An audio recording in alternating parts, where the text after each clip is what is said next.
KGO TV, Channel 7, serving the Bay Area.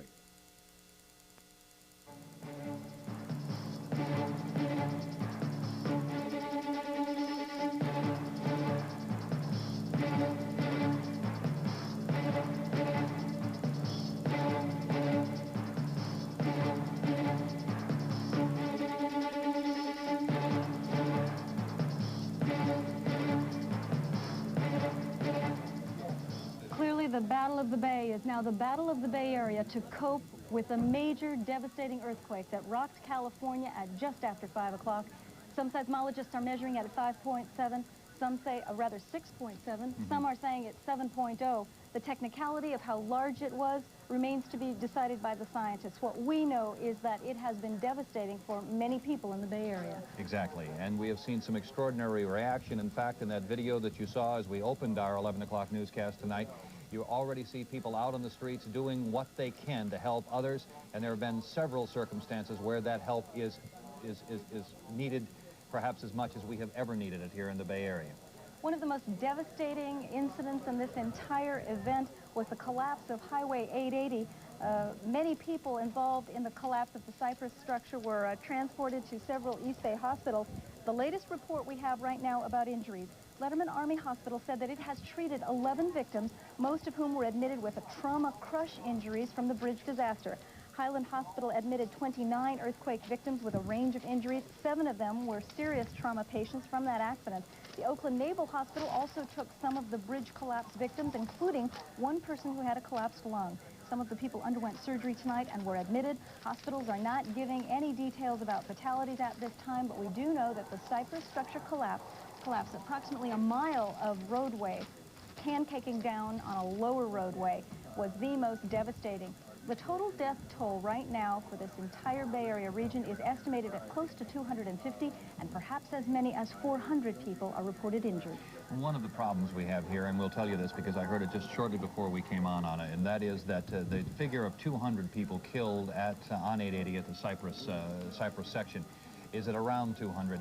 They expect it perhaps to go higher, and the reason is that they are counting only those that they've been able to remove from the cars crushed at that point, and they think there are still a lot of cars that left. But again, fully a mile of the freeway collapsed. The rescue operation is extremely complicated. After seeing that video, you know why. And Channel 7's Leslie Brinkley is on the scene now. Leslie?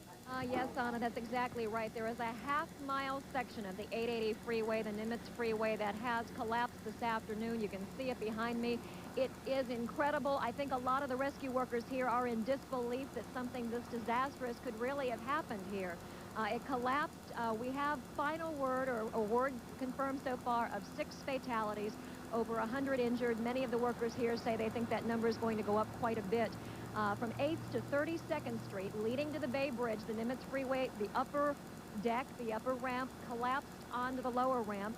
It's completely collapsed between 20th and 32nd Street. The cement columns just gave way. They crumbled. And the cars, the rush hour traffic on that lower deck was crushed. Those on the top level were told many walked away, were driven to area hospitals, but those driving on that bottom tier, a lot of fatalities there. There's only a 1.5-foot crawl space there, a very small area for the rescue workers to get in and search around for survivors. One described to us a van that he saw, an 8-passenger van crushed to as small as 3 feet high. Just behind me, about a city block away, they are working on rescuing one child who is still trapped in the car. Some of the rescue workers heard voices, heard children screaming. They found a car where the 2 parents, the 2 adults in the front seat, were crushed to death, and there was a 7-year-old boy and a 9-year-old girl still trapped in the back seat. The one 9-year-old has been taken to the hospital, but the 7-year-old boy is still being rescued right now. With me is a gentleman, Doug Bachmiller, a contractor who came out here to try to help. You brought some equipment with you. What did you bring? Right, we bought gas-powered saws, ladders, things that, you know, because hardly any electricity was out here before. We didn't have a generator, but we brought anything we could just to help free the little boy that I guess is in there. He's 6 years old. He's comes conscious, then goes out, strokes his mother's face, and then goes back into shock. So they have to go through the mother to get to the little boy. His foot's crushed underneath, so they might have to amputate it. That's what the doctors are doing right now. So it's just a a matter of wait and see, and hopefully everything will work out and they'll be able to get them out of there. That's one tragedy in the midst of many here. As far as trying to lift some of these ramps and get through to the cars that are still trapped, we understand there may be as many as 20 cars crushed beneath this one section. How long might that take? Weeks. I mean, it's just the weight, just the sheer weight on it, just to be able to even get up there and try to see how many cars there are. Some of them are crushed to 6 inches high up there, so it's just incredible, the weight and the destruction that's going on. Even to have someone alive down there is just a miracle. It's amazing. Thanks very much. As we said, there are hundreds of rescue workers, hundreds of volunteers out here tonight trying to get into this tiny crawl space, trying to see if there are survivors here. It is something beyond what many people imagine an earthquake would be capable of doing here, buckling this freeway, cracking the freeway, and causing it to topple on rush hour commute. Back to you, folks. Leslie, it certainly is a grim, grim view of certainly what has become the most catastrophic part of the damage so far in the Bay Area. Yeah, it's just the notion of what's happening out there, and that there are all those volunteers. And again, we're going to be hearing this during the course of our coverage, because we have already seen it. And from just the folks who are standing in the middle of the roads trying to direct traffic, to people who are out there, I think, probably taking their lives in their hands, crawling into this small area. Or this construction gentleman we just heard talking about bringing in tools in order to try to get these people out. People do pull together in circumstances like this. We want to go to Rigo Chacon now in the South Bay to give us an update, and where we had assumed, Rigo, very early that would be where the heaviest damage was because it was closest to the epicenter. Rigo? Most of the reaction you get from people down here are expressions of sympathy for the people in the pockets of the Bay Area where tragedy actually hit. The East Bay, the Marina District. Overall, the people down here were reacting to the earthquake itself, but they know that they were among the lucky ones in the overall situation across the Bay Area. We drove through several parts of town.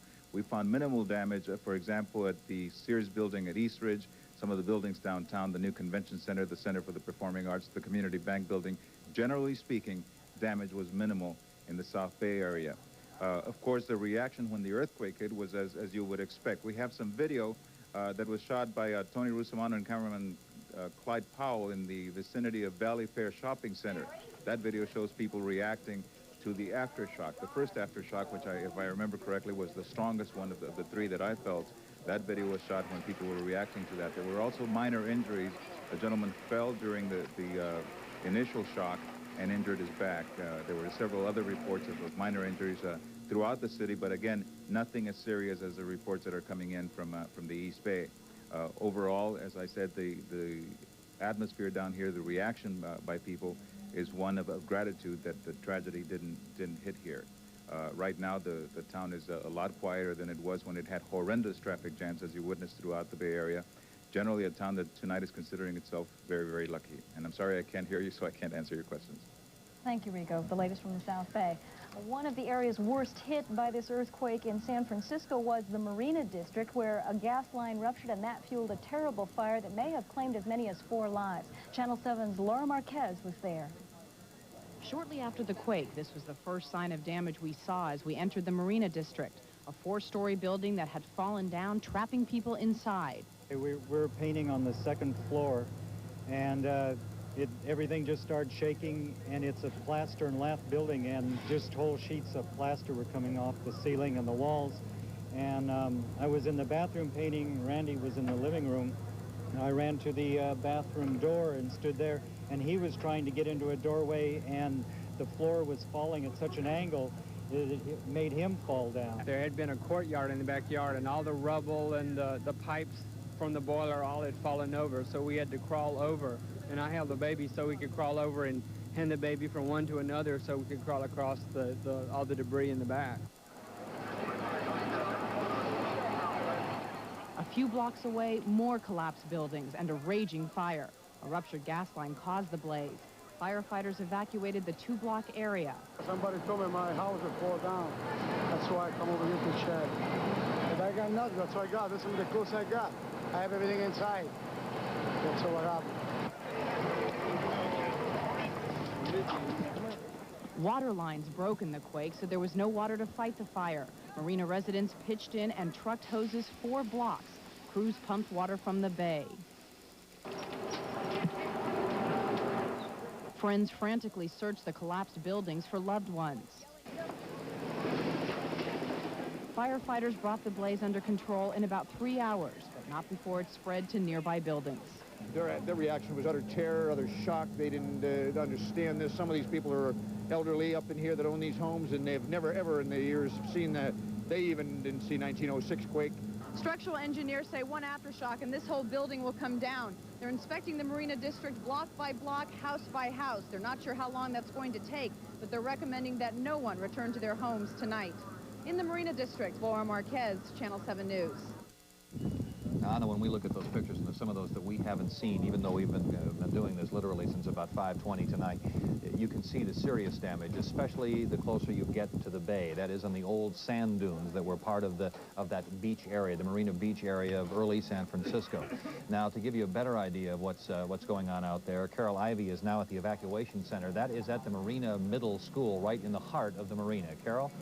Pete, I'm in the lobby here at the Marina Middle School. It's at the corner of Chestnut and Fillmore, only about a block away from where Laura described that terrible devastation. Now, behind me, we can't get into the rooms because people are trying to go to sleep, but behind me, several hundred people, most of the Marina District residents, are getting shelter, food, clothing, warm blankets. Mayor Art Agnos arrived just before we got here. He is reportedly inside talking to people, trying to see how he might be able to help.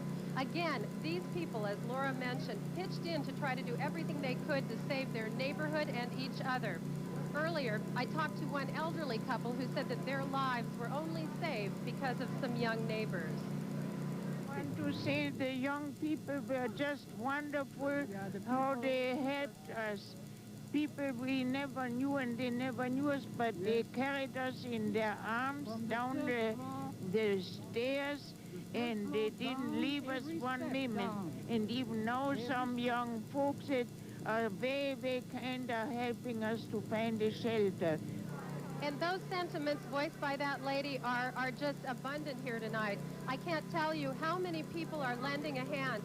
I was contacted, however, by a Red Cross worker moments ago who said, we still need blankets, we still need water, we need electrical cables, we need plugs, we need anything that anybody can bring down here to help. Again, if you can help, please don't come down to get in the way, but if you can help with blankets, clothing, any kinds of things of that sort, you can come to Chestnut and Fillmore. These people don't know when they'll be able to go home. Incidentally, many of these people did not lose their homes, but had to leave because of gas leaks. There were, of course, the terrible destructions of the buildings here, at least 3 fatalities, we are told. But again, many of these people are not sure when they can go back because of gas leaks. There are many different religious groups helping out here, and you're looking right now at some of the people who are waiting for help. Upstairs, the rooms are filled. There are children sleeping. Some people even brought along pets. Again, I guess until you come down here, you don't realize how incredibly devastating this earthquake was and how many lives were affected.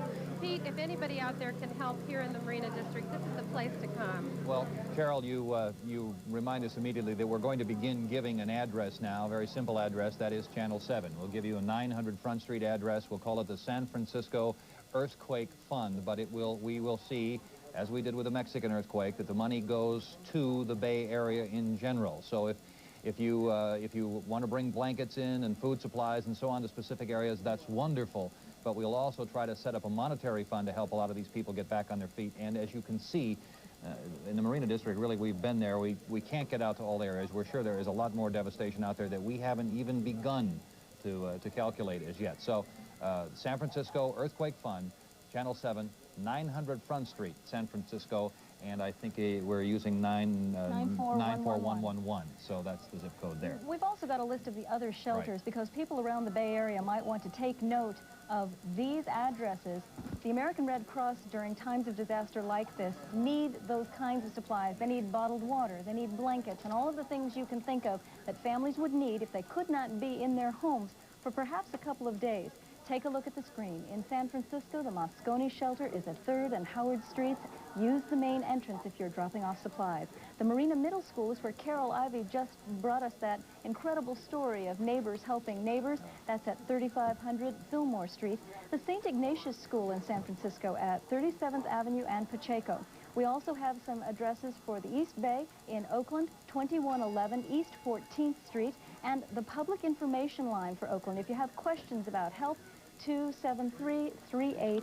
All right. Marty Gonzalez is now in the East Bay, of course. He is our East Bay Bureau Chief, and he is at the Alameda County Emergency Services building there. And Marty, we've heard a little from you tonight. We've been in all of the other areas. Can you give us an idea of what's happened there? Luckily, it has not been as bad in the East Bay, throughout the East Bay, Alameda, Contra Costa counties, as it has been in San Francisco. We were throughout Berkeley and Oakland throughout much of the evening. There are some instances of damage to buildings, fallen glass, fallen facades of buildings. But luckily, what we're finding out is that no major injuries. Of course, we are not counting the Cypress section of the freeway. When you talk about that, then you're talking about some major damage, obviously some fatalities. And the people here at the Office of Emergency Services are saying about 100 people, they believe, died when that part of the freeway collapsed. That is what we're hearing officially from them, but they are saying it is very tentative at best and that it could go up to 200 people. They just don't know right now. Their best guess right now is 100 people. Also, what we're able to find out here at the Office of Emergency Services is that this is where the coordination point is going for getting people out and getting people to help. And I would guess that if you have any, if you want to volunteer, you should call here. This is where the clearinghouse is happening for that. It is so busy in there that we were frankly asked not to go inside with our cameras because they are up to their ears in phone calls. They don't need any other distractions. That's why we're outside tonight. Obviously, the major concern in the East Bay right now is the Cypress section of the freeway, but there are other concerns as well. Are there any other areas of concern in the county? We've no major concern, no. Our major concern right now is that the courthouse down by Lake Merritt is not habitable, which means that no Superior Courts will be working tomorrow morning. We'll be asking the judges to come to our jail to hold court. The Oakland Piedmont Municipal Court will not be working, so we'll have to bring the judges to our facility.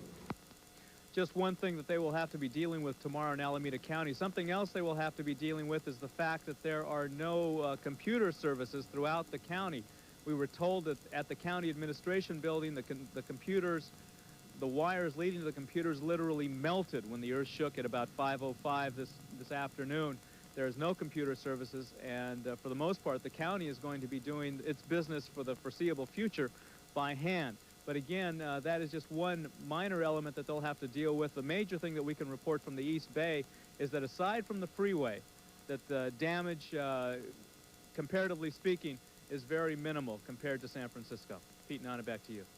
Thank you. East Bay Bureau Chief Marty Gonzalez reporting from Alameda County. We want to update you now on information that continues to change almost hourly, and that is the school closures.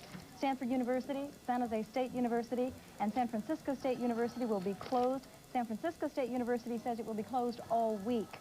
Berkeley Public Schools, Oakland Public Schools, San Francisco Catholic Archdiocese Elementary School, the Live Oak School in San Francisco, and St. Matthew's Episcopal School in San Mateo, Cal State Hayward, and all Los Altos Elementary School, K through 8th, are also going to be closed. You've got some other This is an extraordinary one here. I'm not sure I understand this, but we have information that, and this is the only one we have of this, Albany Unified School District will be open tomorrow. Now, that's subject to change, I would guess, but we will assume that that's the case. The reason I say that is because virtually everyone, state and local authorities, have begged people not to travel tomorrow. Albany is a fairly close-knit little area, and perhaps they think they can get their kids to the school, but they're the only ones so far.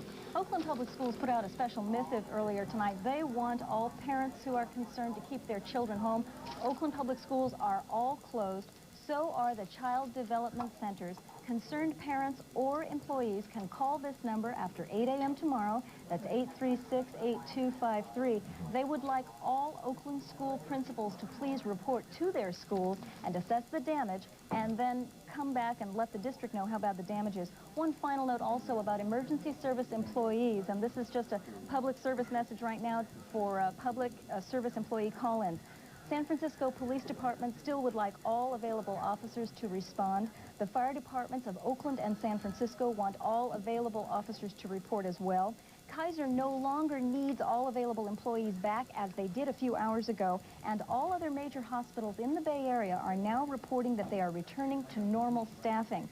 Also, it's encouraging, it really is good news. PG&E says that they expect they are closed now completely except for emergency gas and electric crews, and all of those crews should be calling in if they have not yet been called. I might mention this. We're going to go to Jim Vargas, who's down at the San Francisco emergency on Turk, but before I do that, I might mention, and this goes with what Anna just said, PG&E reports power should be restored to the Embarcadero area shortly.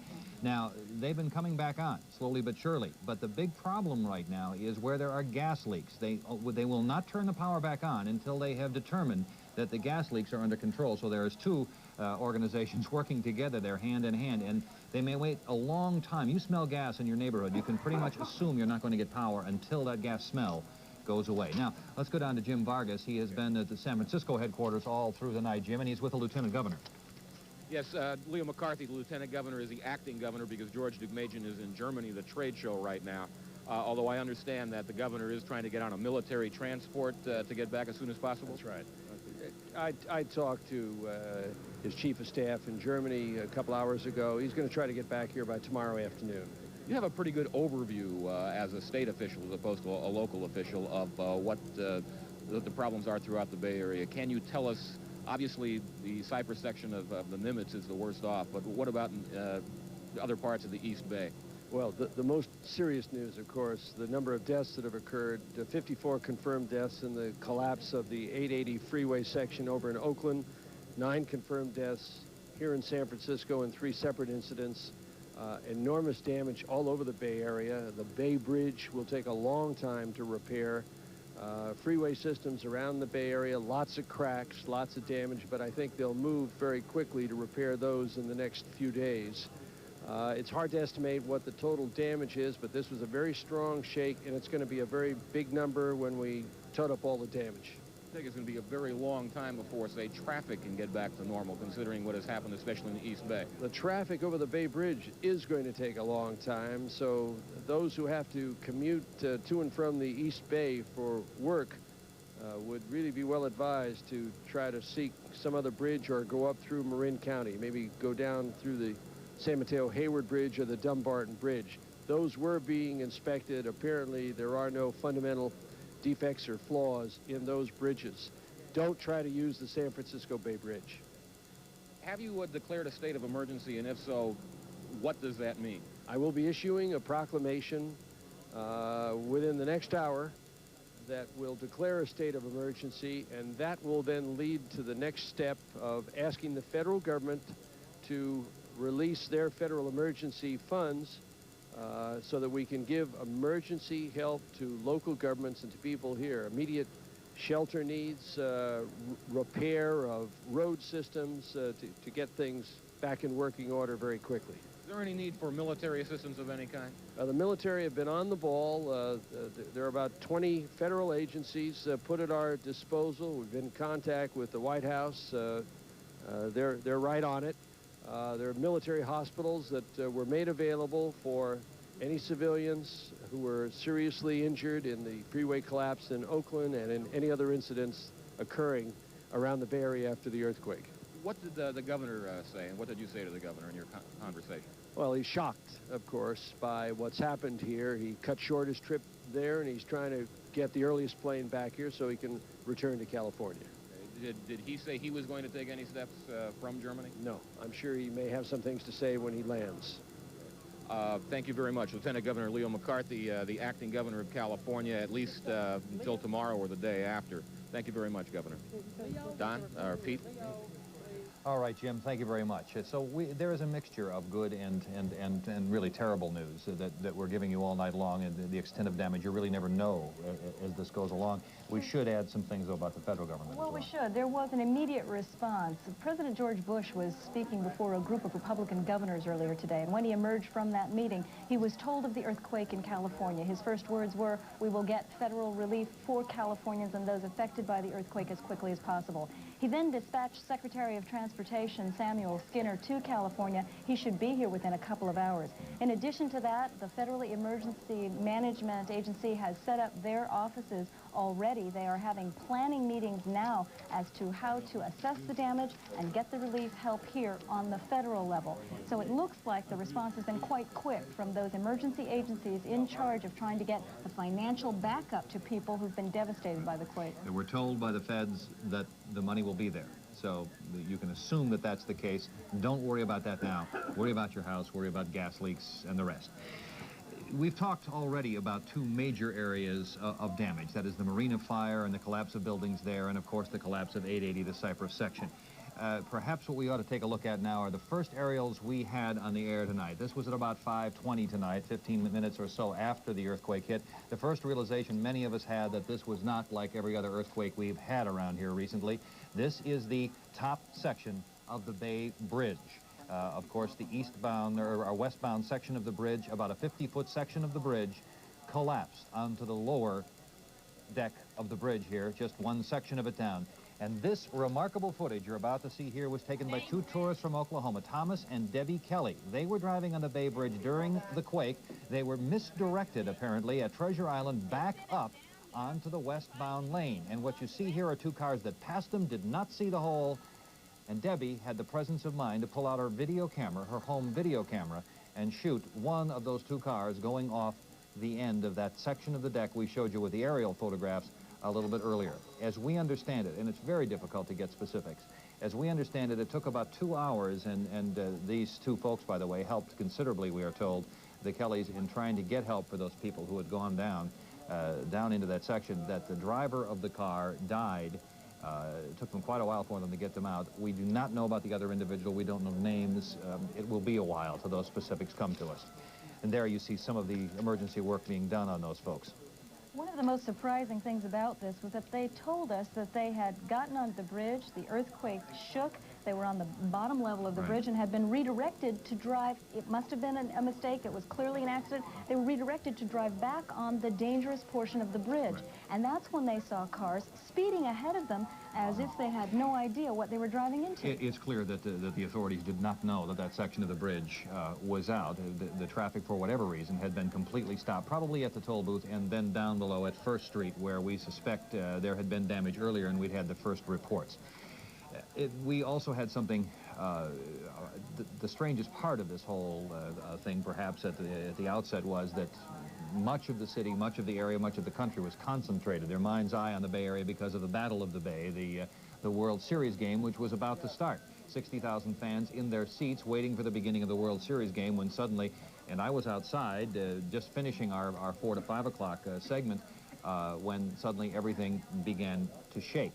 And of course, though no one knew it at the time, the World Series was over, at least at that point, for at least the next, we assume, the next couple of days because of the kind of damage. We can tell you Candlestick was not severely damaged, though there was clearly some crack damage and so on, and there were some injuries there. We believe a couple of them heart-related, but a couple people tripped and fell and so on.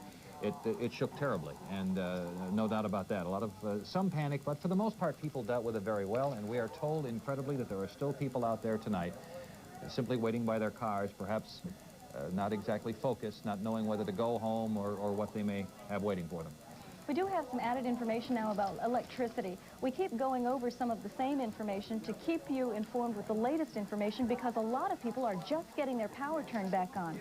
PG&E officials say that they have no idea when power is going to be restored to all of their customers.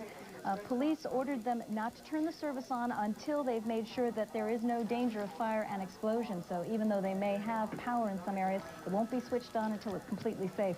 Right now, there's an estimate that perhaps as many as 100,000 power customers are without gas or power statewide.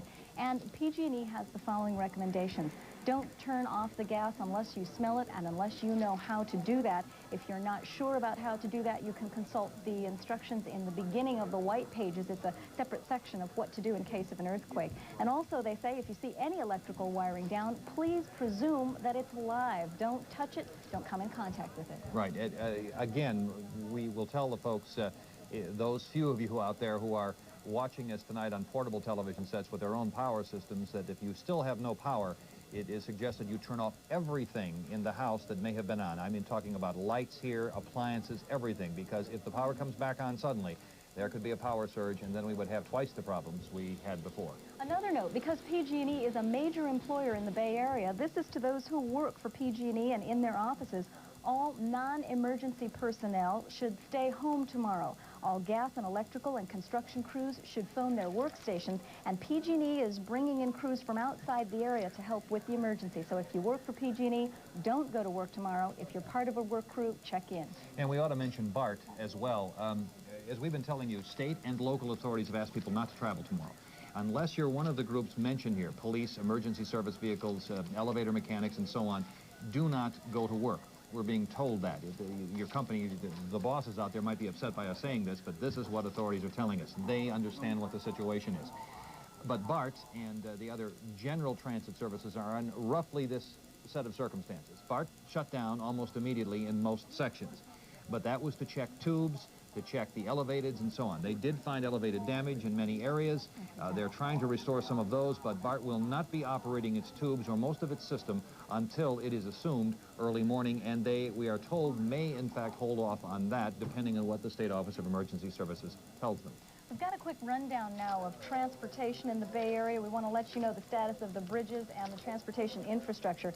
These are just some basic road closures. The Bay Bridge, of course, closed. The 280 extension from 6th Street at Brannan from 101 is closed. The Funston Tunnel has only one lane open. Northbound 85 at Highway 101 is closed. Southbound 280 from El Monte to Foothill Expressway. And finally, to get past the closures on Highway 17 at Saratoga and Scotts Valley and at Granite Creek, you have to have ID that proves that you live in the area. I'll just very quickly tell you this because we may do something very suddenly here, and that is we may be joining Nightline live. We will continue with our coverage, but Nightline will be joining us, and you may hear Ted Koppel actually talking to us here, and we're going to go back through some of this information for purposes of Nightline. So that's where we stand at this hour, a rough estimation of how things have gone, how emergency services have kicked into effect and have been working all through the course of the night. And we'll have a number of other reports during the course of this next few minutes. We are now being joined by Nightline. Certainly now the rest of the nation that was watching San Francisco's Bay Area for the Bay Bridge series, the Battle of the Bay, is now watching us as we try to cope with an absolute disaster. Yes.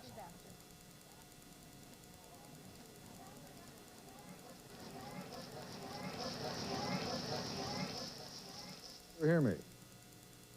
Ana Chavez, can you hear me? We just heard the tail end of that, Ted. Yes, we did. So we do have contact. All right. Well, we're getting all kinds of repetition and delay there. So let me just suggest that the two of you go on doing what you were doing so ably before we joined you, and that is fill in the nation as a whole, if you would, on what's happening in San Francisco now. Any late casualty figures? What we can tell you, Ted, is that, and these are very rough estimates, they've been coming in very slowly to us during the course of the evening, that we're at about the 250 death level. These are rough estimates, and we expect them to go higher, but we're finding that most of the deaths are connected, are happening in very specific, small areas of major concern. We are not finding a lot of injuries or death in outlying areas. This is the worst example of that. This is a section of the freeway in the East Bay near Oakland.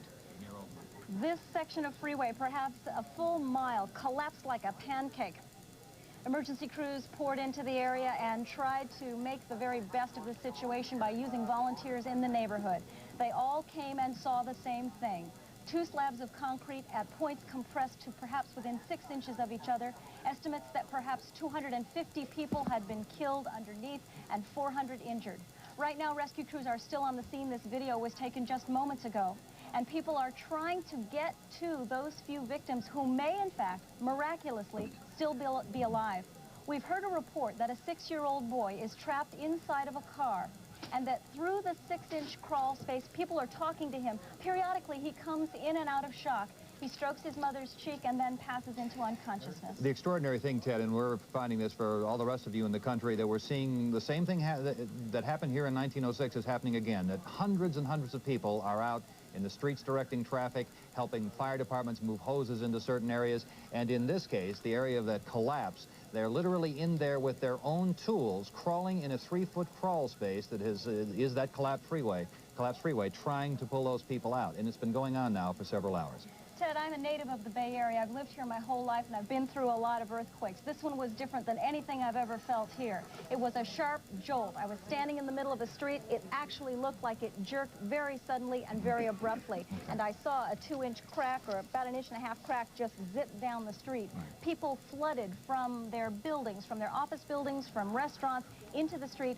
Some of them took it lightly at first, not fully realizing the devastation. The very first report, now I don't know, Ted, if you filled people in on this at this point, but the epicenter of this earthquake is about 100 miles to the south in the Santa Cruz Mountains along the San Andreas Fault. We have had very difficult time getting any information out of that area tonight. Now our own Tony Russomanno is live in Santa Cruz now to give us some notion of what's happened. This is our first report from there. Tony? Pete, this town of 40,000 is about 10 miles from the epicenter of the earthquake. You would expect the damage to be severe here, and it is. The downtown section of Santa Cruz is basically gone. All the old brick, unreinforced buildings have collapsed. This is a department store called Ford's. It collapsed. The second story came down into the first floor, trapping several people inside. At least 3 people are known to have died here on the mall. Perhaps 12 to 14 total in Santa Cruz. Authorities do not have a final fatality figure. Many, many other people are injured. Power has been out for several hours. The local power company says we should expect power to be out here for 3 days at least. People are camped out on their front lawns and will be sleeping on their lawns tonight as aftershock after aftershock continues to roll through this area. At one large retirement home, people in wheelchairs and crutches are sleeping in the parking lot rather than stay inside their old home. The problem here is unreinforced buildings. The second and third floors of these buildings have been vacant for some time because of the fears of earthquake damage. When the earthquake did hit, it was the people who were inside on the first floor who bore the brunt of that damage. Pete? All right, Tony, that is your area down there. You've been all over it, we assume. Can you tell us how far this extends out, this kind of damage? So much of Santa Cruz is older buildings like this. Well, we can talk about Santa Cruz and Watsonville. Excuse me one second. I'm having a little problem with my earphone. Santa Cruz, Watsonville, the areas further south are all getting this sort of damage in these older buildings. Santa Cruz itself is virtually isolated. It took me 5 hours to get here tonight on a drive that is normally 3 hours. Most of the roads in or out of Santa Cruz are blocked by boulders falling on the highways and giant redwood trees closing the highways. Highway 17, Highway 9, Highway 1, there's a bridge out. There is one bridge here in Santa Cruz, the Riverside Avenue Bridge, that has moved 20 feet. Pete? All right, Tony, thank you. And we'll be back to you as soon as we get the first opportunity. We have more now at a place that will be familiar to a lot of people who've traveled through this city. Certainly. Just about everyone who comes through San Francisco has landed at San Francisco International Airport. Channel 7's Frank Crocker was on the scene for the airport that was closed. Who were supposed to be flying out of here wound up sitting put on curbsides away from the main terminals. From air travelers to earthquake evacuees in an instant. Many were from outside the Bay Area and strangers to this type of natural phenomenon. And their first earthquake was a shocker. The terminal just started shaking violently, real bad. The ceiling started collapsing in places. The floor started moving back and forth. It was just incredible. You were all evacuated then? We just ran for an exit. And inside the airport buildings, the damage reflects the stories of the passengers. Ceiling panels down everywhere. Pools of water from broken pipes. Electronic arrival departure screens still showing the signs of the quake that closed this major airport. We're concerned about aftershocks. I think if we don't experience any aftershocks and can move forward fairly crisply, we would hope to start accommodating flights sometime tomorrow morning. Well, that's the report from the airport, but that again is minimal damage compared to what we thought had occurred out there earlier today when we had the difficulty with communications. John, let's now go out to... All right, we're going to go, and you have to move with us here as we're changing moment to moment. But what we want to show you is some video taken, really the first aerial video we had that indicated just how bad this was today. And this is the Bay Bridge, the main east-to-west artery, the bridge artery from San Francisco to the East Bay. This is the westbound lane, the upper deck of the Bay Bridge. 50 feet of that bridge collapsed. You see one section of it, or one end of it, collapsed onto the lower deck, trapping people below. And this next bit of video, remarkable footage, taken by two tourists, Thomas and Debbie Kelly. They were from Oklahoma, and they were traveling on the lower deck of the bridge, that is eastbound, when they were stopped at Treasure Island following the earthquake, and along with about 100 other cars allowed to go to the upper section and back in the same direction towards San Francisco. And this is what they saw in the far lane. That car hit that open chasm in the bridge and fell. What ensued, with these people helping, was a 2-hour battle to try to save the lives of the two people in that car and another car that had gone over earlier. They finally did get them out. Unfortunately, one of the people, as we understand it, did die. Here you see some of that emergency work. Again, that's home video taken by two people who quickly pulled out their camera. John and Anna, just to reiterate, let me those just quickly areas of jump major in for a damage, moment a section here. of the 880 freeway called the Cypress Structure, where the major part of the collapse and unfortunately most of the deaths occurred. Channel 7's Leslie Brinkley is standing by live on the scene. We were just moved back about a block because this structure they're fearing is going to fall back if there is an aftershock of any kind. So they're kind of worried about anything toppling it in our direction, which would be to the east. As you can see, the top ramp of the freeway collapsed onto the bottom ramp of the freeway, trapping cars during rush hour. We understand on this half-mile section, there may be as many as 20 cars smashed underneath there. They have been able to crawl through a space about 1.5 feet wide and have found some survivors, very few though.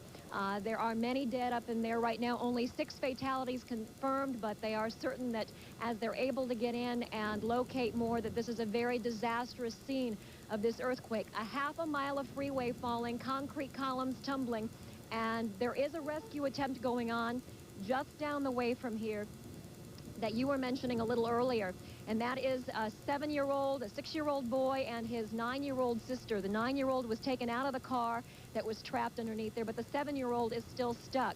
The freeway collapsed onto their family's vehicle. The mother and father in the front seat were killed. The little boy was trapped in the back seat, and they're still working diligently to get him out of there. It's been 4 or 5 hours since they first found him.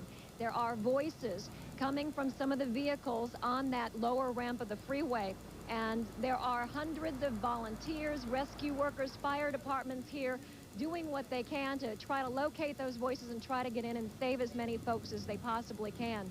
Back to you.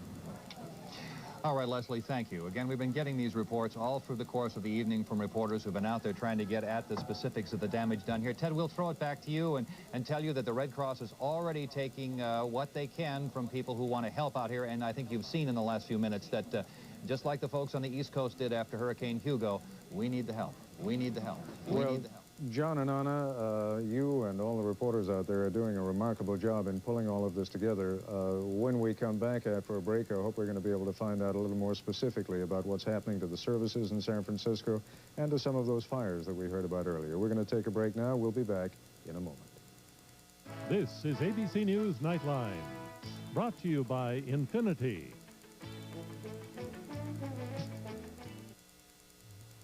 You wonder whatever happened to luxury cars. Once they were for an elite few, and now they're as common as peas. They rise and fall on the promise of status and prestige. But you know, they leave room for the next generation.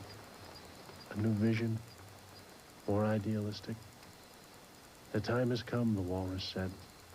The time has come. Infiniti.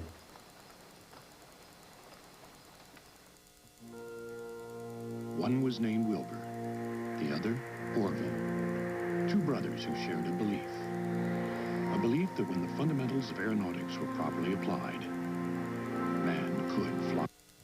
We're back in our continuing coverage of the devastating earthquake that hit Northern California today. If you are just tuning in, they're estimating that it is a 7.0 earthquake. It was felt from the San Fernando Valley in Los Angeles all the way up to Sacramento. And we should say east to Reno, Nevada, and in fact some people reported actually feeling a shake in Utah, and that's a long way away. We've covered some of the devastation that you saw along the 880 freeway and reports from the South Bay of some minor damage, but the most serious problem in San Francisco occurred in the Marina District, the scenic area near San Francisco's Golden Gate Bridge.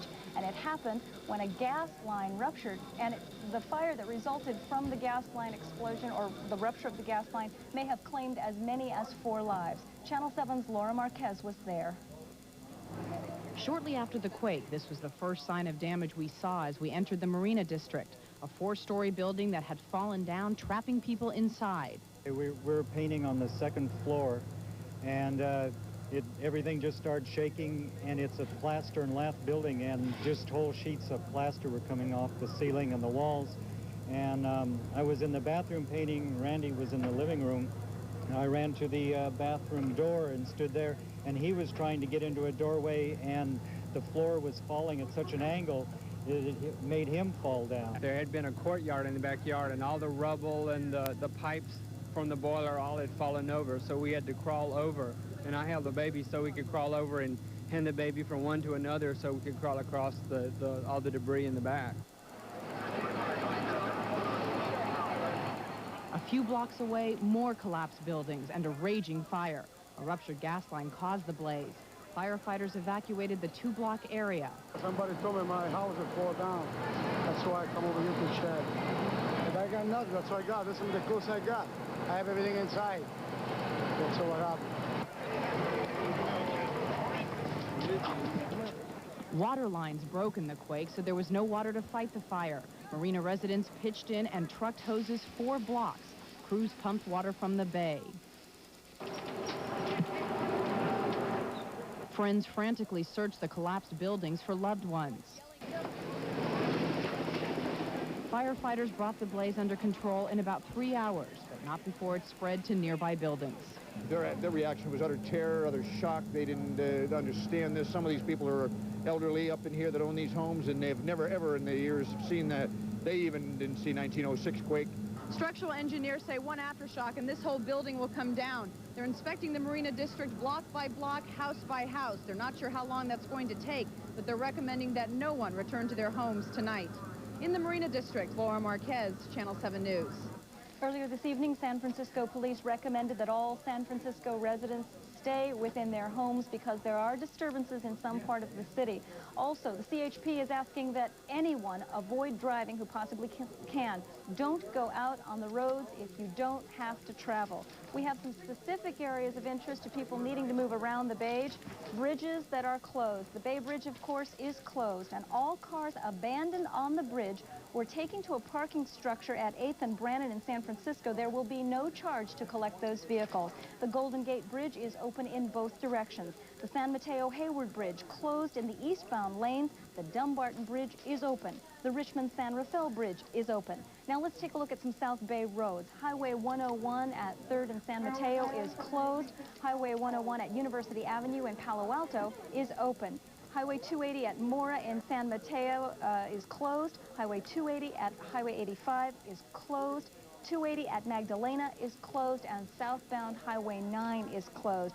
17 at 9 is closed. Highway 17 at Saratoga Scotts Valley is closed. And to get into those areas, even where the roads are not closed, you're going to have to prove that you live to the area that you're driving through. Northbound Highway 17 at Granite Creek is closed, and Highway 17 at the Park Street overcrossing is closed as well. And let's give you some idea of some of the San Francisco closures at this hour. Highway 280, the extension, that is the elevated section, 6th Street at Brannan from 101, that is closed.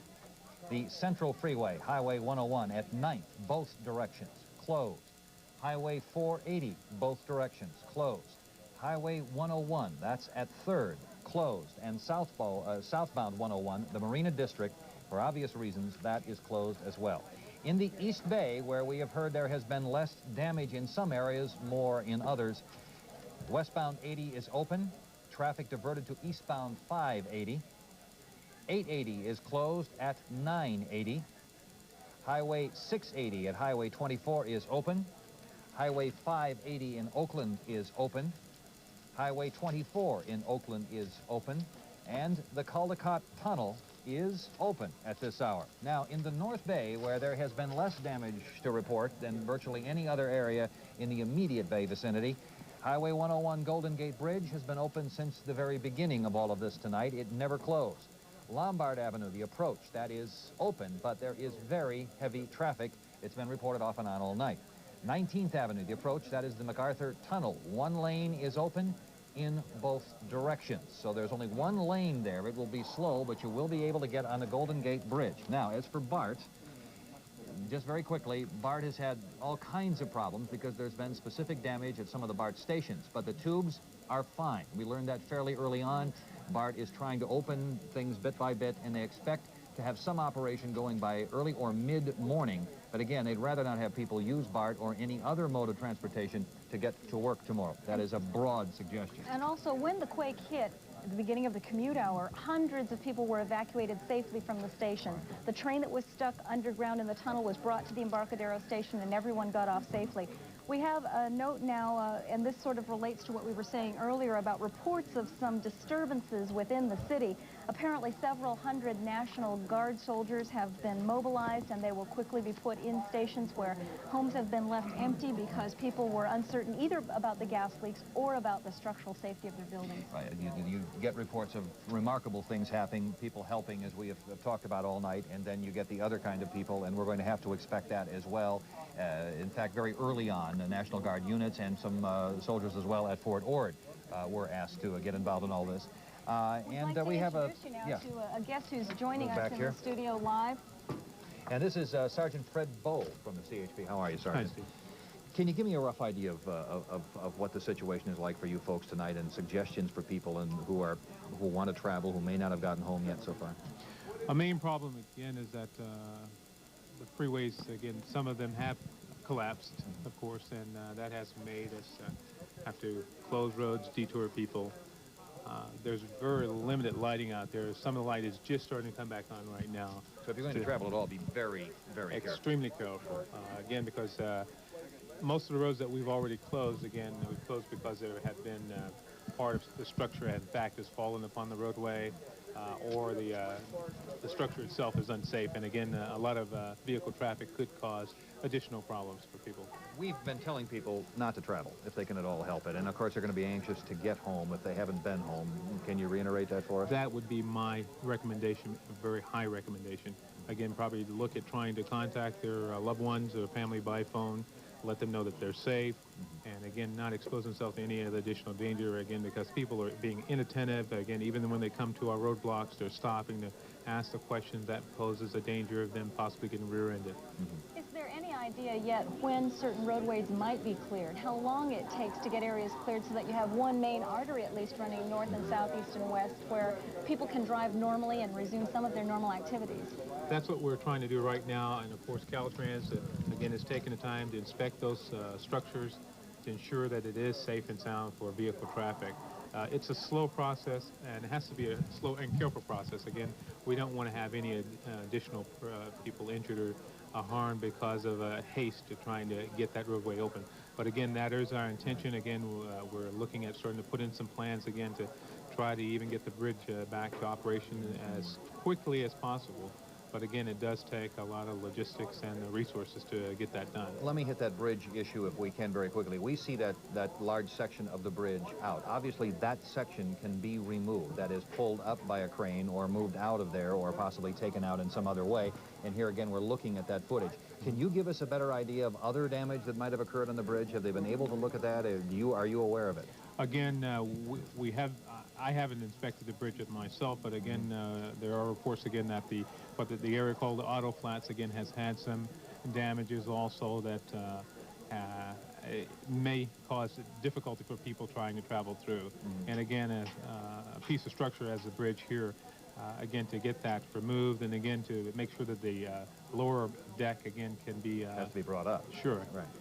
Again, it takes time, and again, it's not something, again, even as Caltrans and the bridge personnel have said, it's not going to just happen right away. It's going to take some time, obviously. When we have extraordinary weather, I know that the CHP is out in force, often doing escorts, for example, when fog hits. Can we expect that you will be out in force on all of the major highways tomorrow? Oh, I would surely think so. Again, all of our personnel, again, without even being called, again, they are mandated basically to call the offices and to go in, and we were fairly well fully staffed to the point that, again, we were short of cars because almost every officer that was off, and to include myself, came in, again, knowing that the need was there.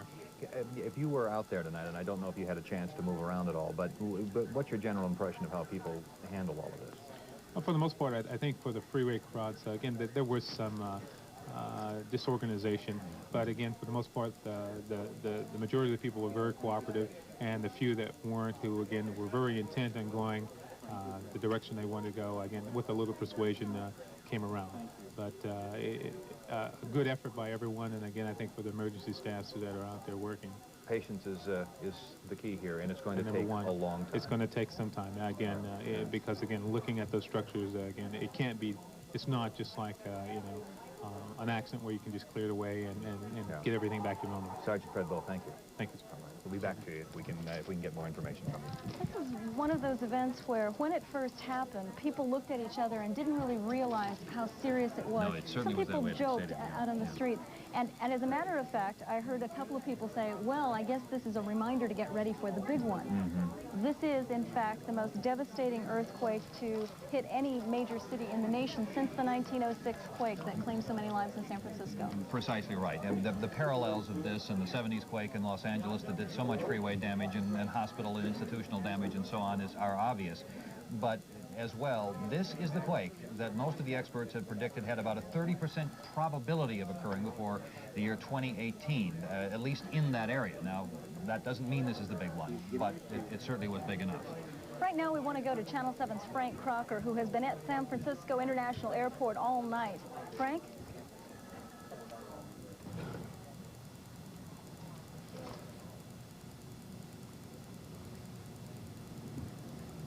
A little bit earlier, where all the ceiling had fallen down and where they had all the water damage. This is where they're putting people who have not been able to find hotel space. As you can imagine, they evacuated somewhere between 15 and 25,000 people from this airport after the quake hit. The hotels are jammed out here around the airport. Some people just can't find any place to sleep or to stay. So they've brought them to the South Terminal. They're sleeping here. They're bringing them pillows and blankets and food. And it is pretty much turned into the lodging at San Francisco International Airport. The airport continues to be closed. We're told the runways are all right.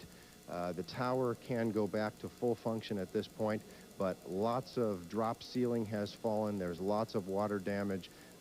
In the central terminal and the north terminal is the greatest amount of that damage, and work crews are trying to clean that up right now. I have Ron Wilson, one of the airport managers, here with us right now. Ron, can you tell us what the situation is on the closure of San Francisco International Airport at this point? Well, we obviously closed the airport at 5 o'clock. It will remain closed probably through 6 to 8 o'clock tomorrow morning. Our goal is to try to get it restored by 8 o'clock.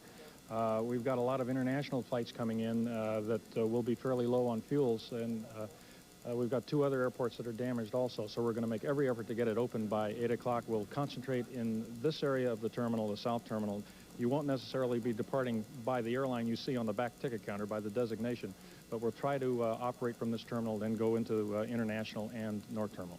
It's one of the largest airports on the West Coast. What does it do to the rest of the system when people can't come in here, when people have to be diverted from, you know, what is normally one of the busiest airports out here? Well, certainly it's a real headache, and it affects the entire world. I mean, this is a world airport, and we've got airlines and people coming in from all over.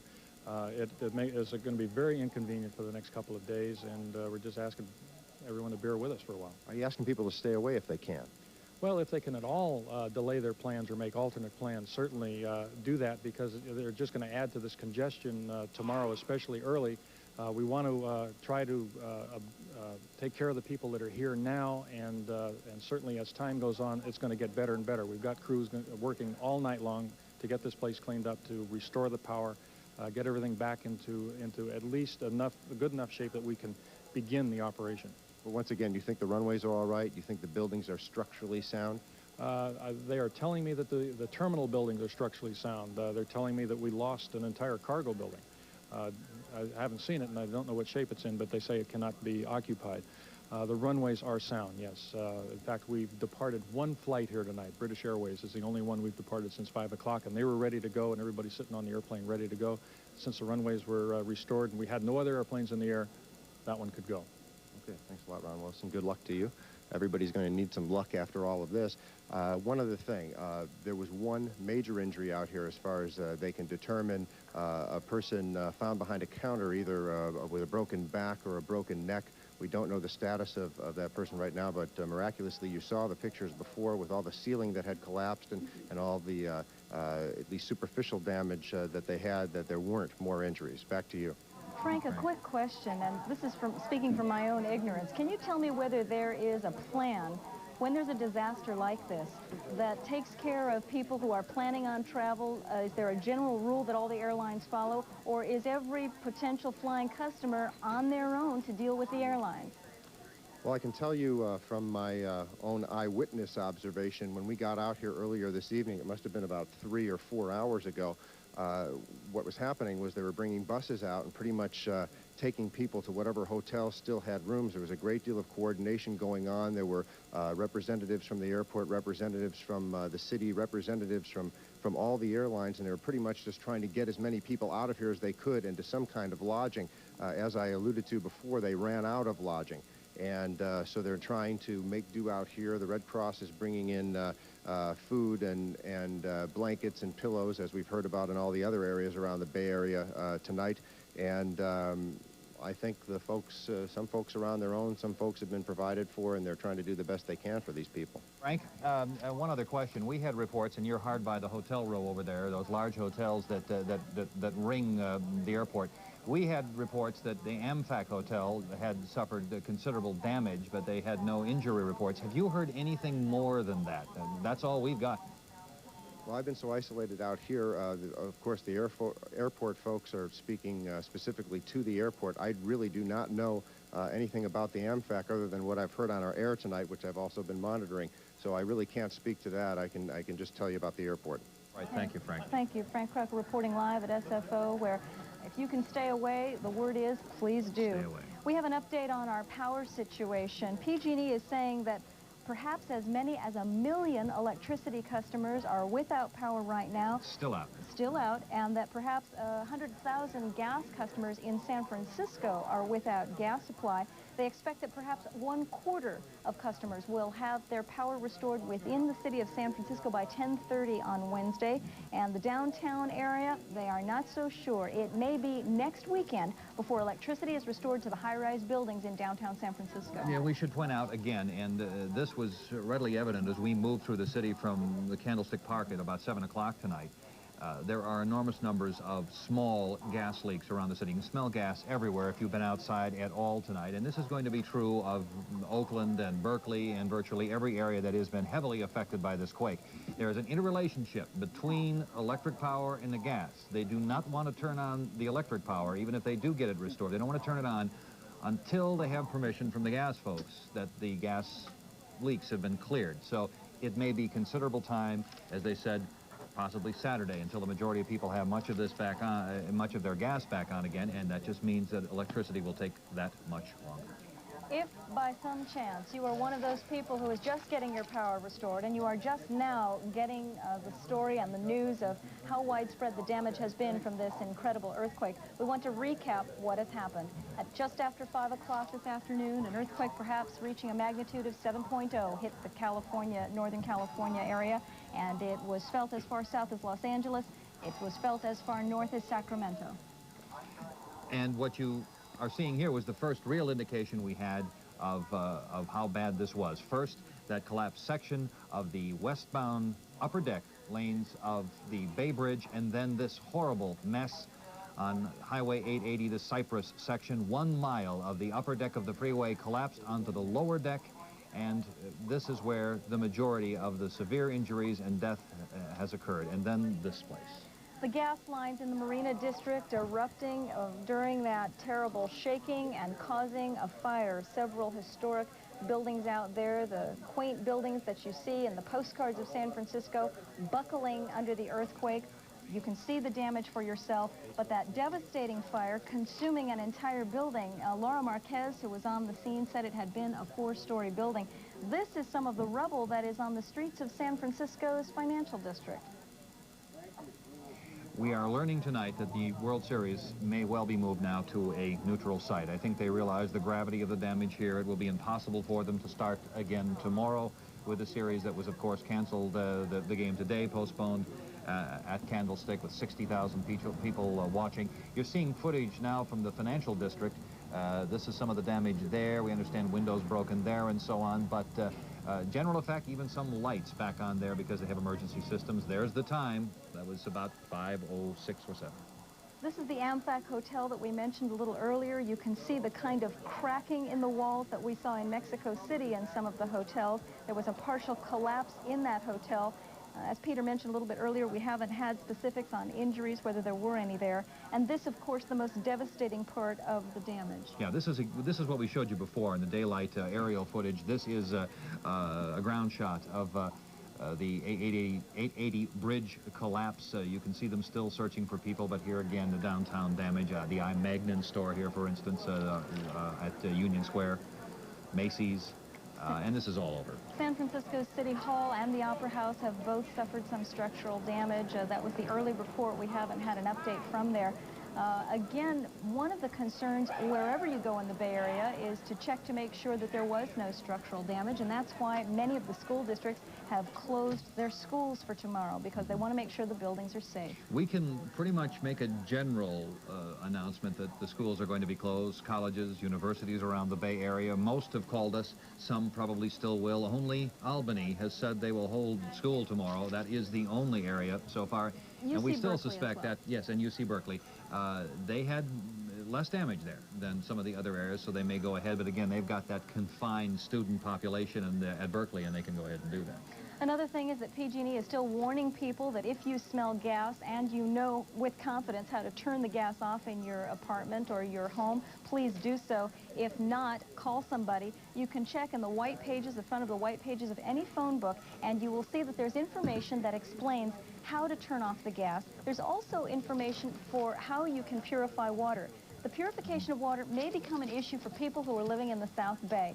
Earlier tonight, South Bay Bureau Chief Rigo Chacon explained to us that the water supply is very short, that in fact the reservoir down there had there was some leakage or a crack, and that we had a couple of large mains that were broken, and that means that people living in the Almaden Valley area, people in Cupertino, should only use water for drinking. They should only turn on the tap for drinking water, because what's in the pipes may be all you have. So they don't want you to flush your toilet or use water in any way that you don't have to, at least until there's a full damage report, and you know that's going to happen within the next 24 hours. This is the Fresno Clovis white pages. So we just grabbed the first one on the desk here, but you can see that that has all the information in it, and San Francisco or virtually any district phone book will have that same information for you. What we're going to do is give you some few moments to collect yourself if you've been watching us straight on through, a few moments for us to collect ourselves. We'll continue with this coverage on Channel 7 all through the course of the night. Our people have been working since 5:07 tonight to try to get you the latest, and this stuff is coming in virtually by the moment. So we'll continue with that. We have some Red Cross information for you first.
we are giving you some of the public service information. We've been getting calls since the quake happened from agencies who want to reach their employees, and including those who work in emergency service roles.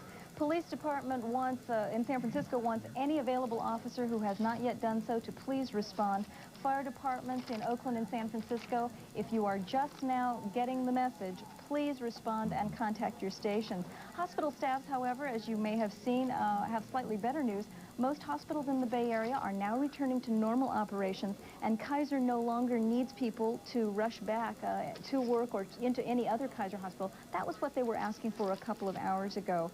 The big employers, some of them downtown, some of them in the peninsula, one of them is PG&E, asking that their employees not come to work. If you work for PG&E, don't go to work tomorrow unless you're on a work crew, in which case you can call your workstation. I think at this stage we grasp any good bit of news that we can get, and somebody just yelled that some of the financial district lights have been going back on in some of the big buildings down here. So again, we're getting the indication that slowly but surely they're beginning to bring some of these services back, but we don't want to carry that too far. It's going to take a long time. And spokesman Mike Healy, has just handed, Mike Healy from BART says that their officials are now optimistic they will have close to normal service tomorrow morning. Now, you're going to have to check the news before you go into the station, but once again, BART says they're hoping to restore normal service on BART by tomorrow morning. Frankly, that's wonderful, but it would be better if you didn't come to work. The CHP, the mayor of San Francisco, the lieutenant governor, just about anyone in a position to really understand the scope of this thing is asking that people stay home. If you don't have to go to work, don't. If you don't have to drive, don't. And heaven's sakes, if you don't have to go to the airport and you can reschedule your travel plans, do so. Your job will be there, you know, the next day, and you may have things to worry about at home. The other thing is, Pac Bell earlier today was blocking calls and asking people not to call. AT&T blocked the Bay Area from receiving long-distance calls at one point because we had 1 million incoming calls between the quake and about 8 o'clock. And they said that was 2.5 times the normal load. If you don't have to call, don't. It's one of those days where everyone's going to be waiting, watching, listening for the news. Maybe use your transistor radio and just try to sit tight for as long as you can. Well, they wanted the concentration of calls to be from people to people here in the Bay Area, so for folks who were concerned about loved ones would know that everyone was all right. Cy Mober from BART is here now joining us by phone. Cy, can you give us the latest information? We just heard some good news that perhaps the BART lines would be restored tomorrow. Well, the decision is going to be made probably within the next hour and a half or two. We have completed the inspection of the Transbay tube and found it totally intact. There is no problem with the tube whatsoever. We ran 2 very slow inspection trains through while some of the people were even walking. There was no difficulty, any problems at all that we saw. We turned slowly. We ran 2 trains, very high speed through the Transbay tube. Everything was in good order. The problem that we're facing about getting service into San Francisco tomorrow is the fact that all we're getting from PG&E, and I know they have major power problems over there, we're getting only train power, that is traction power, in the stations in San Francisco. We need the local power, those are the smaller wattage of power that runs the escalators and the elevators and the lights and so on and so forth. And we can't bring people into those stations unless those systems are working. Now, I've been told that sometime around 2 o'clock tomorrow morning, or this morning, I should say, we should have an answer from PG&E as to just when we can expect to have the station power. At that point, we'll make a determination what we're going to run. We have been running power trains in the East Bay. We're running now from West Oakland to Concord. We're just about to begin operating the service from Richmond to MacArthur. About a half hour or 45 minutes from now, we'll begin operating trains from Fremont to MacArthur. And then, as I say, I would say sometime around 2 o'clock tomorrow, this morning, we should have an answer from PG&E, and we'll know exactly what we can operate or what we plan to do tomorrow morning. We will be operating all the trains that I've talked about all night long in the East Bay.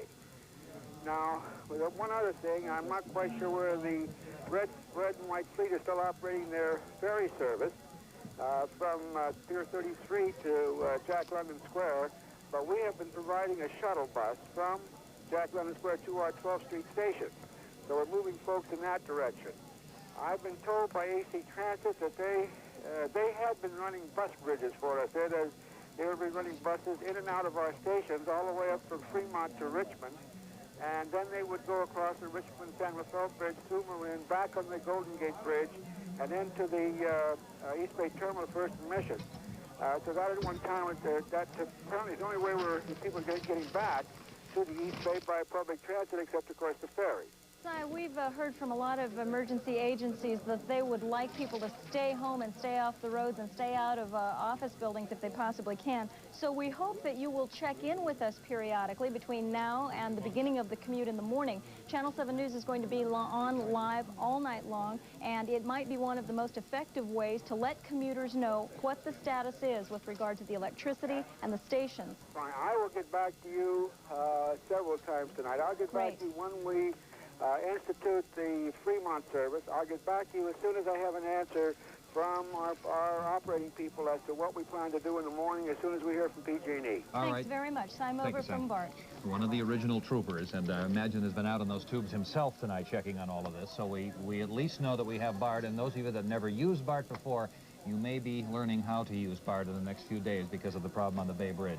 Channel 7's Leslie Brinkley is standing by live still at that rescue operation at the 880 collapse. She joins us now live. Leslie? We understand they're still working on getting that little boy out. We are at another area right now where they are making plans for taking down part of the 880 ramp. That's the Cypress structure. They say it is gone, and they say that right now they're most concerned about an aftershock, most concerned about a problem that might develop with the instability of that structure. They're worried about it coming down, and they are going to actually tear it down. What we understand is that the West Grand section is going to be felled with several cranes as the night goes on. One of those cranes is here. They're bringing in another from Petaluma, another from Sacramento, and those cranes are going to be used to tear down that section before it topples on its own. It's that unstable. The rest of it here, they're going to try to brace up. We aren't sure exactly what equipment they're bringing in for that yet. There is a buckled, angled section up by West Grand where we understand several trucks and several cars slid off that section after the earthquake. It's so buckled and angled that those vehicles literally toppled off. We also spoke with several hospitals in the area who said that they had various cases coming in, ranging from heart attacks, falls, car wrecks. At Merritt Hospital here in Oakland, we were told they had several assault victims brought in. So there are other problems related to this earthquake and related to what's happening here in Oakland tonight. Back to you. You are getting, Leslie, assault reports just as we are here, which is a discouraging part of this, but precisely what police had expected, and that's why a lot of the National Guard and so on has been brought in. Paul Jeske has just joined us, and you've been working with the building inspectors to get some notion of what's going on here, Paul. Well, that's right, Pete. The building inspectors have been out and about the city of San Francisco tonight. They're going to, they're inspecting as many of the public buildings as they possibly can, the hospitals, Laguna Honda, the juvenile facility, City Hall. Obviously, they're trying to ascertain exactly how much damage has been done to buildings that the public will have to frequent tomorrow as we try to get our lives back together in the aftermath of this earthquake. Now, in addition, building inspectors have been going to apartment houses, even some private residences, where they've had reports of serious damage. And the damage, I can tell you from going along with them, is incredible. And by the time the dawn breaks tomorrow and we have light to be able to see what this quake has done, I'm afraid San Francisco is in for a very rude shock. Now, we were out at 20th and Lake today, and 25th and Lake just got back from there a few minutes ago. Large apartment houses there have been closed. They've been evacuated. They're trying to get people out of there. They are getting people out of there because the structural damage is significant. We've also received late word that some of the Park Merced apartments have been evacuated because of very serious damage. There are people, obviously, who don't want to leave their homes. They don't want to leave their apartments. They don't think they have any place else to go. And yet, if there is serious structural damage, that is what they have to do. Paul, let me just interrupt to tell you, and we just received this information from the Caltech folks, and this underlines precisely what Paul is talking about. If you're in a house and you see damage, we suggest that you try to leave. You try to find someplace else to go, and we know how difficult that is for some people. Caltech says we have now had dozens of earthquake aftershocks. that they have ranged as high as 4.7, and the most recent one we had within the last hour was 4.8. That is enough of an aftershock to bring down heavily damaged buildings. Now, we don't know how many of those there are, but it ought to be enough reason for you to notice how much damage you've got around the house. That's exactly the point that the building inspectors are making, that it looks as if the buildings are safe. People think the buildings are safe. They are for the moment, but if there is a serious aftershock, they're going to come down. Well, the Caltech seismologists are also saying that we can expect those aftershocks for days. You'll remember during the Mexico City earthquake, we had an enormous earthquake, and the aftershock was actually even larger. So if you have not prepared and you are in a moment of calm, please do so now. If you have structural damage, anticipate that there probably will be more aftershocks in the coming days. Anything else you want to say? There is one thing. I might be able to give people a number that they can call tomorrow if they're worried about their homes, they want them inspected, they don't know whether or not there has been serious damage. They can call, if they live in San Francisco, 558-6096. That's 558-6096. That's the building inspection department. As soon as they can, they'll send somebody out to take a look. But it may take some time. It may take a lot of time. Well, again, we just reiterate that word, patience. We're all going to have to have a lot of patience, and we're also going to try very hard. Here's the number again, by the way, 415-558-6096. That's the building inspector's office, right? That's correct, Peter. All right, and we're going to be throwing numbers at you endlessly here. Before we go, this is out of schedule, you guys, but maybe the director can put up these numbers. I think we should put up the names and locations of the shelters as well, because we are starting to get calls from people who want to know how they can help their neighbors and people who were devastated by this quake.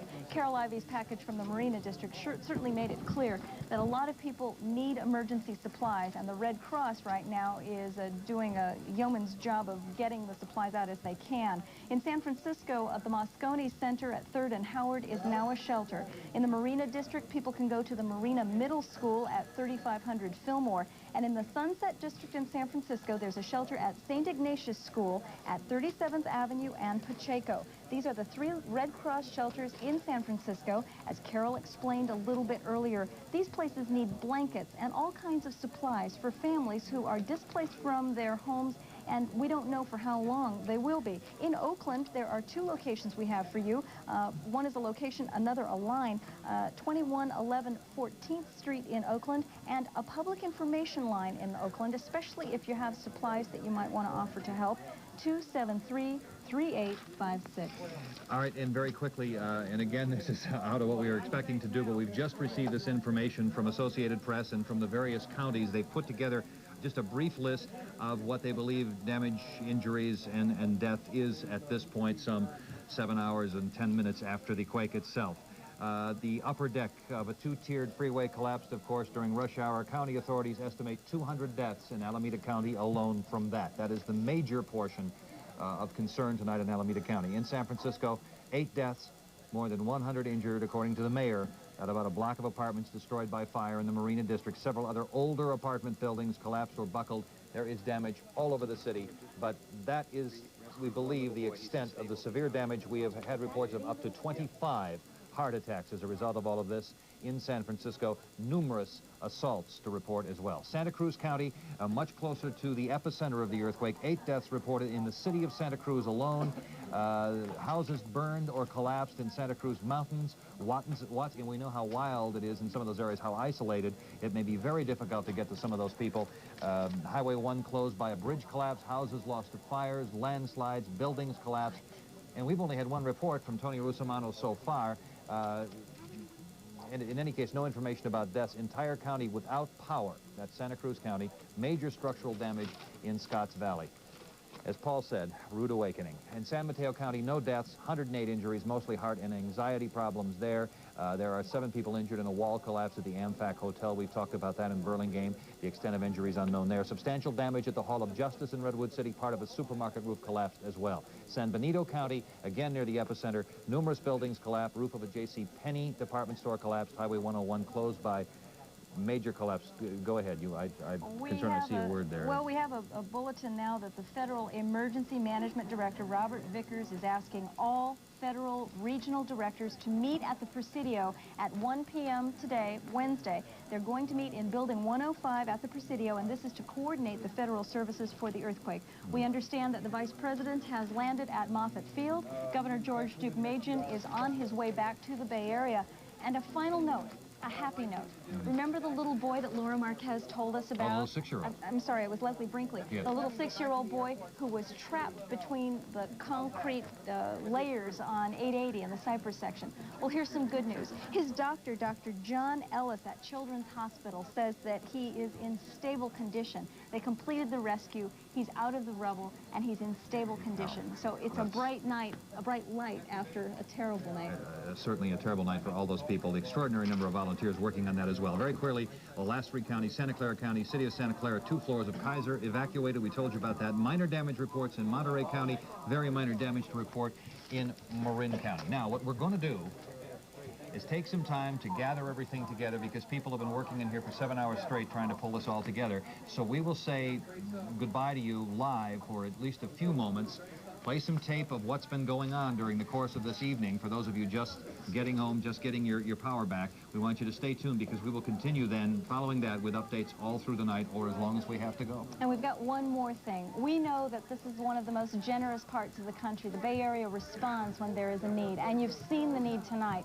Well, Channel 7 is going to open an earthquake relief fund for people in the Bay Area who need the help, and we will work with the Red Cross to make sure that the help gets to the earthquake victims who need it. If you'd like us to be your vehicle for that, send us a check, mail it to Channel 7 News, 900 Front, San Francisco. The zip code is 94111. The post office does a great job. If you put Channel 7 Earthquake Fund, it'll get here. But just to let you know, we're going to try to help the Red Cross in gathering donations to help the people who need it most. This is purely emotion, but if we do this together, we're going to make it, folks. It's going to be just fine. But we're going to have to pull together like a lot of people have already done today. We hope that you'll stay tuned for our continuing coverage. First, a recap of the day's events, and we'll be back with you very shortly for the latest updates. And for those of you who are anticipating what you're going to do tomorrow in tomorrow's commute, tune in. We'll keep you posted. All right. Good night. Good night.